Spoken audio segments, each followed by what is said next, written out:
Red crescent জনক, তার জন্মদিন এবং রেড ক্রিসেন্ট রেড ক্রস দিবস বিশ্বব্যাপী পালিত হচ্ছে।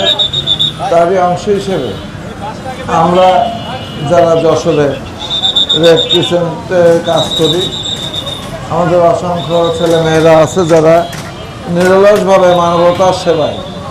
মানবতার সেবায় কাজ করে আসছে। আপনারা জানেন যে যশোরে বিভিন্ন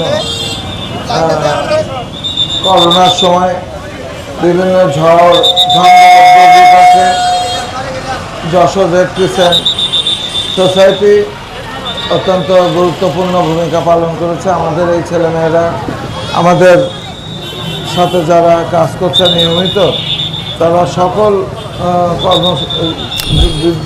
দুর্বিপাকে মাঠে অবস্থান করেছে, মাঠে থেকেছে। পাশাপাশি আপনারা জানেন যে যেটা গুরুত্বপূর্ণ একটি বিষয়, রক্ত সরবরাহ করা, রক্ত সংগ্রহ করা এবং সরবরাহ করা, এই কাজগুলো যথারীতি চলছে। মানবতার জন্য মানুষের পাশে দাঁড়িয়ে রেড ক্রিসেন্ট যশোর কাজ করে যাবে ইনশাল্লাহ।